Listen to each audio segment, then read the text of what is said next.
કંડવા sugar ફેક્ટરીની ચૂંટણીનું જાહેરનામું પ્રસિદ્ધ થઈ ગયું છે। આજ રોજ ઉમેદવારી પત્રો ભરવાના અંતિમ દિવસે રાજ્યના જે મંત્રી છે તો તેઓ તેમના ઉમેદવારો સાથે ઉમેદવારી પત્ર ભરવા જઈ રહ્યા છે। આપણી સાથે મંત્રી છે તેમની સાથે વાત કરીશું। સર, આજે ઉમેદવારી પત્ર ભરવા જઈ રહ્યા છો, જીતનો કેટલો વિશ્વાસ? આજે ફોર્મ ભરવામાં આવ્યા છે સહકાર પેનલમાંથી। આ માહોલ જોઈને એવું લાગે છે કે અમે માન 10-12% મત મળે તો એ સારું કહી શકાય। 80 થી 85% મતની ઉપરથી જીતવાના છે। એમાં છેલ્લા 29 વર્ષથી આ સુગર ફેક્ટરી બેઠું કરવાનું કામ હું અને મારી ટીમે જે કર્યું હતું, સભાસદોએ જે સહકાર આપ્યો હતો એને લઈને ભૂતકાળમાં 1998માં 40 કરોડનું દેવું હતું, પૂરતા પ્રમાણમાં પિલર પર થતું નહોતું। આજે જે પિલર જીતે વખતે જ્યારે મેં મારા હાથમાં હેન્ડઓવર કરી એ વખતે માનભર 1.5 લાખ ટન ક્રશિંગ કરતા હતા।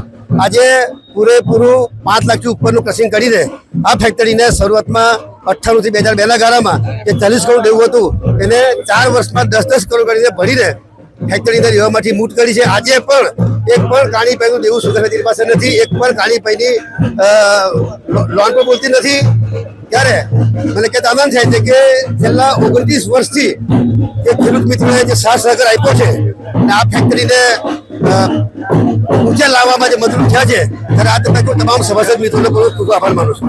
બાપુ, તમે શું કહેશો? ઈશ્વરજી આજે ફોર્મ ભરવા જઈ રહ્યા છે, સહકારી આગેવાન છો, કેટલો જીતમાં આશાવાદ? ઈશ્વર પટેલ વર્ષોથી શાસન કરે છે, ખેડૂતોને ખૂબ મદદ કરેલી છે, ભાવ પણ આપેલા છે અને ગમે તે કોઈ વાત કરે 100% ઈશ્વરસિંહ પટેલની ફેરજ જીતે, એમાં કોઈ બે મત નથી।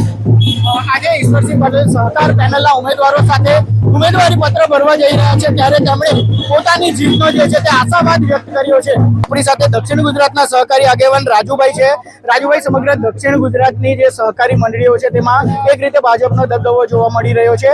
આજે જે જળ સંપત્તિ મંત્રી ઈશ્વરસિંહ પટેલ તેમની પેનલ સાથે ઉમેદવારી પત્ર ભરવા જઈ રહ્યા છે, કેટલો આશાવાદ?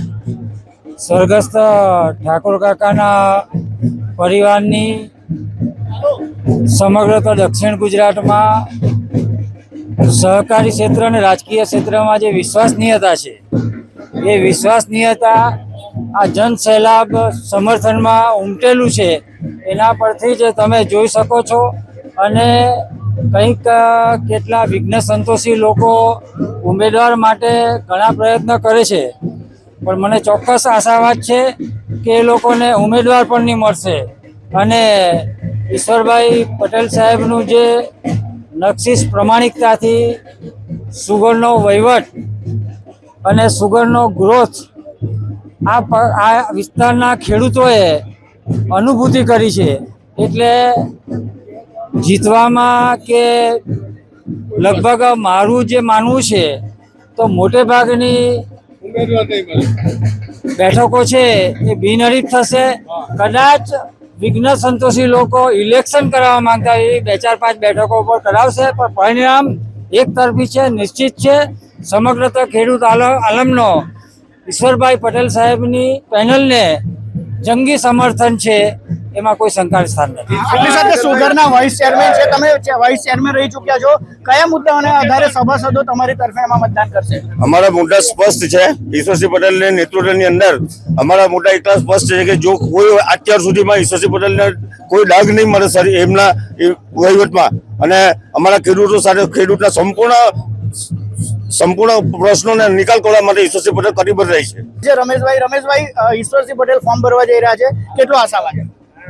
આ ખેડૂતોની સંસ્થા છે, ઈશ્વરભાઈએ ખેડૂતોનો વિશ્વાસ સંપાદન કરેલો છે, ખૂબ સુંદર વહીવટ કર્યો છે, તુલના પર તમારી સામે મૂકી છે। હાસોદ તાલુકા અને આ સુગર સાથે જોડાયેલા તમામ ખેડૂતો પર મને સંપૂર્ણ વિશ્વાસ છે કે તેઓ સારા વહીવટ માટે ઈશ્વરસિંહ પટેલની પેનલને જંગી બહુમતીથી વિજય બનાવશે। તમને પૂછવા માંગે ચલથાણ સુગરના ચેરમેન આપણી સાથે છે, તેમની સાથે વાત કરીશું। ઈશ્વરભાઈ જઈ રહ્યા છે ફોર્મ ભરવા, કેટલી આશાવાદ?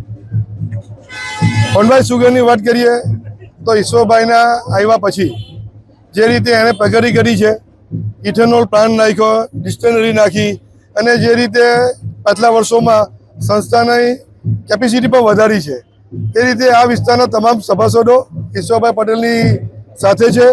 મારા તો ફેડરેશનના પ્રમુખ છે, હું એમની સાથે વાઇસ પ્રેસિડેન્ટ તરીકે ગુજરાત ફેડરેશનમાં કામ કરું છું. હું નેશનલ ફેડરેશનમાં પણ જે અત્યારે ફેડરેશનમાં વાઇસ પ્રેસિડેન્ટ છું, એ પણ એમની જગ્યા હતી ને એમની જગ્યાએ મને એમણે બેસાડ્યા હતા. તો જે રીતે એમનું વ્યક્તિત્વ છે, લોકોને સાથે લઈને ચાલવાની જે એમની નેમ છે અને સભાસદોનું હિત એમના હૈયે જે ઝડપાયેલું છે, એને જોતા કદાચ આ ચૂંટણી થવી જ ન જોઈએ. કેમ કે આ વિસ્તારની અંદર આ ફેક્ટરી જે રીતે વિકાસ કરી રહેલી છે એ પ્રમાણે જોતા લોકોએ સાથ સહકાર આપીને આ ચૂંટણી બિનહરીફ કરવી જોઈએ અને એમને જંગી રીતે બિનહરીફ રીતે એમને એક મંત્રી તરીકે પણ બિનહરીફ બનાવીને એમને આ સીટ પર બેસાડવા જોઈએ અને આ સંસ્થાનો વિકાસ કરવો જોઈએ. સહકારી આગેવાનો તેમણે ઈશ્વરસિંહ પટેલની જંગી જીતનો દાવો કર્યો છે. જય વ્યાસ અને ગુજરાત અંકલેશ્વર.